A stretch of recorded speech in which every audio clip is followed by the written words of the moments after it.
दोस्तों, आज की कहानी है प्यार के चक्कर में पड़कर रितेश। ना घर का हुआ ना घाट का। कहानी पसंद आए तो वीडियो को लाइक एवं सब्सक्राइब जरूर करना। कॉल बेल की आवाज़ से रितेश अचानक जैसे नींद से जागा। वह 4 दिन पहले मनाए वैलेंटाइन डे की मधुर यादों में खोया हुआ था। उसकी यादों में थी मीनल, जिसके साथ वह सुनहरे भविष्य के सपने संजो रहा था। वह बेमन से उठा, दरवाज़ा खोला तो कोरियर वाला था। उसने साइन कर और लिफाफा ले लिया। भेजने वालों का नाम पता स्पष्ट नहीं दिख रहा था, फिर भी उसने उत्सुकता से लिफाफा खोला तो कई सारे फोटो लिफाफे में से निकलकर उसके कमरे में बिखर गए। फोटो देखते ही वह जड़ सा गया। फोटो उसके और मीनल के प्रेम संबंधों को स्पष्ट बयान कर रहे थे। आलिंगन रत चुंबन लेते हुए, हंसते बोलते ये चित्र वैलेंटाइन डे के थे। 4 दिन पहले की ही तो बात है, जब वह मीनल को लेकर लॉन्ग ड्राइवर पर निकला था। शाम की हल्की सुरमुरी चादर धीरे धीरे फैल रही थी। घनी झाड़ियां देखकर उसने कार सड़क पर ही रोकी और मीनल को लेकर घनी झाड़ियों के पीछे चला गया। ओह, ये किसने किया, कब कर दिया? लिफाफे के साथ एक छोटा सा कागज भी था, जिस पर लिखा था कि अगर तुम चाहते हो कि ये फोटो फेसबुक पर न डाले जाए तो इस बैंक अकाउंट में 2 लाख रुपए कल शाम तक जमा हो जाने चाहिए। रितेश तनावग्रस्त हो चुका था। अभी उसकी और मीनल की शादी होने में भी 2-3 साल लग सकते थे। मीनल की पढ़ाई अभी खत्म नहीं हुई थी। उसको स्वयं पढ़ाई खत्म करके घर वालों से मीनल के संबंध में बात करनी थी, लेकिन यह समस्या बीच में कहाँ से आ गई? अब मैं क्या करूं? क्या मीनल को बता दिया जाए? नहीं, कहीं वह टेंशन में आकर कुछ गलत कदम न उठा ले। मीनल के पिता सरकारी सेवा से रिटायर हो चुके थे। घर में मीनल की मां के अलावा एक बड़ा भाई महेश था, जो किसी होटल में मैनेजर था। उसे इतना वेतन मिल जाता था कि खुद का खर्च निकाल लेता था। वह कभी भी एक जगह टिककर नौकरी नहीं कर पाता था। एक छोटी बहन भी थी, सोनल, जो स्कूल में पढ़ाती थी। पिता के पेंशन से ही पूरा घर चलता था। रिटायरमेंट के पैसों से उन्होंने एक छोटा सा घर इंदौर के नज़दीक राजेंद्र नगर में, जहां मकान और फ्लैट बेहद महंगे थे। ये सब परिस्थितियां रितेश को पता थी, इसलिए वह मीनल को परेशान नहीं करना चाहता था। कुछ सोचकर उसने अपने 2-3 बैंक अकाउंट टटोले तो उसमें 2 लाख के लगभग रुपए थे। उसने दूसरे दिन जाकर 2 लाख रुपए ब्लैकमेलर के बताए अकाउंट में जमा कर दिए और उसके अगले कदम की प्रतीक्षा करने लगा। उसने ऐसा इसलिए किया था कि वह जानता था कि 2 लाख रुपए मिलते ही ब्लैकमेलर थोड़े से लापरवाह हो जाएंगे और वे यह मानने लगेंगे कि रितेश उनके जाल में फंस चुका है। जबकि रितेश ने ऐसा इसलिए किया था कि उनकी लापरवाही से उसे आगे इस मुसीबत से बच निकलने के लिए उपाय खोजने में आसानी होगी। ये 2 लाख रुपए तो उसके अपने निजी थे। दूसरे दिन कॉलेज में वह मीनल से मिला तो बिल्कुल नॉर्मल था। फोटो और ब्लैकमेलर की बात उसने मीनल को नहीं बताई। सामान्य तौर से ही उसने अपने सभी पीरियड अटेंड किए। कैंटीन में मीनल के साथ गर्मा गर्म पनीर के पकौड़े का आनंद लिया, पढ़ाई के बारे में चर्चा की और वापस घर आ गया। इंदौर से लगभग 40 मिनट में रास्ते पर महू में रितेश का घर था। पिता बिजनेसमैन थे। इंदौर में उनके गारमेंट्स की कई दुकानें थी। महू ज़्यादा बड़ा नहीं था, लेकिन इंदौर एक बड़ा शहर था। रितेश के घर में सभी प्रकार की सुख सुविधाएं थी। उसकी छोटी बहन सीना कॉलेज स्टूडेंट थी। उसे मेडिकल क्षेत्र में जाना था। घर से पढ़ाई और करियर के विषय में पूरी आज़ादी थी। रितेश के पिता मदन लाल बच्चों की पढ़ाई लिखाई में किसी प्रकार की कोई कसर नहीं छोड़ना चाहते थे। रितेश उनका इकलौता बेटा था। अपने कमरे में बैठकर रितेश ने सबसे पहले कोरियर से मिला लिफाफा निकाला और ध्यान से भेजने वाले के नाम पते को जांचने लगा, लेकिन उसे कुछ समझ नहीं आ रहा था। डॉक्टरों जैसी लिखावट थी जिसे पढ़ने में वह असमर्थ था।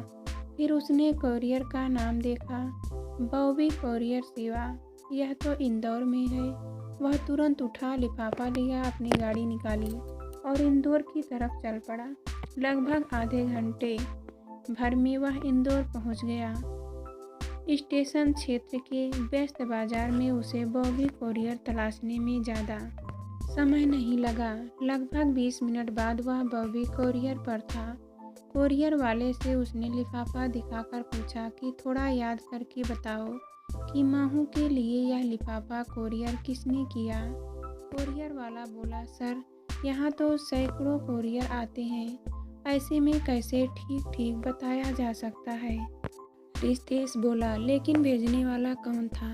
यह तो साफ साफ लिखा होना चाहिए था ना कि नहीं, जिसको भेजा जाना है उसका नाम पता हम साफ लिखा देखते हैं, बाकी का हम कितना ध्यान रखें। कोरियर वाला भी अब झल्लाने लगा था। आखिरकार रितेश थककर इंदौर कॉफ़ी हाउस में जाकर बैठ गया ताकि थोड़ा शांति से सोच सके। कॉफ़ी हाउस में हल्का सा अंधेरा था। धीमी धीमी रोशनी में कुछ जोड़े भी बैठे थे जिनकी बस मुस्कुराहट दिख रही थी, लेकिन बातें नहीं सुनाई दे रही थी। ऐसा कहते हैं जब दिल करीब होते हैं तो बातों का स्वर भी धीमा हो जाता है। रिश्ते ने कॉफ़ी के साथ ही वेज कटलेट का भी ऑर्डर दिया। मीनल को यहाँ के पनीर पकौड़े और कटलेट पसंद थे। वह अक्सर मीनल को लेकर यहाँ आया करता था। रितेश ने सोचा, यदि फ़ोटो फेसबुक पर डाले जाएंगे तो कितनी परेशानी उठानी पड़ेगी। मीनल की बदनामी होगी, घर वाले परेशान हो जाएंगे। नहीं नहीं, वह ऐसा नहीं होने देगा। कुछ ना कुछ तो हल निकालना ही पड़ेगा। क्या पुलिस में शिकायत करूं? लेकिन फिर मीडिया में भी यह खबर जाएगी। नहीं नहीं, यह सब और मीनल नहीं सह पाएंगे। ऐसा करते हैं, कल कॉलेज में मीनल से बात करके कुछ हल निकालते हैं और फिर पुलिस में दोनों ही साथ जाते हैं। यह सोचकर रितेश कॉफ़ी खत्म करके अपने घर के लिए निकल पड़ा। दूसरे दिन कॉलेज में रितेश ने मीनल से कहा, मीनल मुझे तुमसे कुछ ज़रूरी बात करनी है। मीनल आज बेहद खुश थी। वह चहकते हुए बोली, मैं तुमसे खुद ही ज़रूरी बात करना चाहती हूँ। तुम्हें खुशखबरी देनी है। खुशखबरी की बात सुनते ही रितेश ने मीनल का मूड खराब करना उचित नहीं समझा। सोचा, पहले मीनल की खुशी की बात सुन ली जाए। रितेश, मेरे हम महेश भैया के मालिक ने उसके काम से खुश होकर उनको सैलरी बढ़ा दी है। कल भैया ने सभी के लिए महंगे कपड़े खरीदे और हम सब ने इंदौर जाकर अच्छे से शॉपिंग भी की। सच बड़ा मज़ा आया। यार, रितेश ने अपना इरादा बदल दिया। वह मीनल को ब्लैकमेल वाली बात बताकर टेंशन नहीं देना चाहता था, इसलिए उसने मीनल को फ़ोटो वाली बात नहीं बताई। मीनल ने लाख पूछने पर भी उससे बात को टालना उचित समझा। कुछ दिन बाद उसके मोबाइल पर फ़ोन आया। रितेश ने हेलो बोलते ही कोई बोला, भाई रितेश, 2 लाख तो ख़त्म हो गए। 2 लाख रुपयों का और इंतज़ाम कर दो, फ़ोटो नेगेटिव तुमको भेज दिए जाएंगे। रितेश गुस्से से बोला, पहले फ़ोटो और नेगेटिव भेजो, फिर रुपए दूंगा। सोच लो। फ़ोन करने वाला शख्स बोला, तुम्हारी मासूका की बदनामी होगी। हाँ, मैं सोच चुका हूँ। रितेश भी गुस्से में बोला। यह बोलते बोलते वह मोबाइल का स्पीकर ऑन कर चुका था। साथ ही उसने फ़ोन करने वालों की आवाज़ भी रिकॉर्ड करनी शुरू कर दी थी। तुम सोचो, लगभग 10 दिन पहले ही मैं तुम्हें 2 लाख रुपए दे चुका हूँ। अब मुझे थोड़ा सा समय तो दो। तेज ने बात जारी रखने का प्रयास किया। अच्छा ठीक है, मैं तुमको 1 दिन और देता हूँ। तुम 2 लाख रुपए की व्यवस्था करके रखो। इतना कहने के बाद फ़ोन काट दिया गया। रितेश ने उस आवाज़ को बार बार सुना कि यह आवाज़ उसके किसी दोस्त की तो नहीं है, लेकिन उसके दोस्तों में से उसे वह आवाज़ किसी की नहीं लगी। फिर यह कौन हो सकता है? सोचते सोचते अचानक ही उसे मीनल के महेश भैया की सैलरी बढ़ने वाली बात याद आई। कहीं ऐसा तो नहीं महेश हो? ऐसा कैसे हो सकता है? क्या महेश को उसके और मीनल के प्रेम संबंधों की खबर है? ठीक दूसरे दिन शाम को ब्लैकमेलर का फोन आया कि रुपयों का इंतजाम हो गया। उसने रिकॉर्डर और स्पीकर ऑन कर दिया, लेकिन रितेश ने देखा यह नंबर दूसरा था। पहले फोन दूसरे नंबर से आया था। हाँ हो गया, रितेश बोला। तो ठीक है, पहले वाले बैंक खाते में ही जमा कर दो। ब्लैकमेलर ने आदेश दिया। नहीं, मैं जमा नहीं करूँगा, मैं रुपए देने खुद आऊँगा। तुम फोटो और निगेटिव तैयार रखो, ये सब मुझे दो, तभी मैं रुपए दूंगा, ठीक है? जैसे तुम्हारी मर्जी। उधर से जवाब मिला। तुम बैबे हॉस्पिटल वाले रोड पर पहुँचो, 2 घंटे बाद मैं तुमको वहीं फ़ोटो और निगेटिव दूंगा, ठीक है? रितेश बोला। फिर रितेश ने मीनल को फ़ोन लगाया और उसे जल्दी मिलने को कहा। उस समय दोपहर के 2 बज रहे थे। मीनल जैसे ही सड़क तक पहुंची, रितेश ने कार पास में जाकर रोक दी। मीनल घबराई हुई थी। रितेश ने जल्दी से उसे सारी बात समझाई और कहा, मैं ब्लैकमेलर के पास जाता हूँ 2 लाख रुपए देने, और उससे अपने फ़ोटो और निगेटिव ले लूँगा।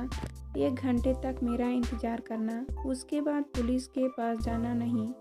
नहीं, मुझे डर लगता है, मैं भी साथ चलती हूँ। मीनल ने बेहद घबरा कर कहा। नहीं पागल मत बनो, मेरी बात मानो, रितेश ने उसे समझाया। लेकिन मीनल नहीं मानी। आखिर रितेश ने उसे भी साथ लिया और दोनों ब्लैकमेलर की बताई जगह पर पहुंच गए। बॉम्बे हॉस्पिटल वाले रास्ते पर रितेश ने कार की गति धीमी कर दी।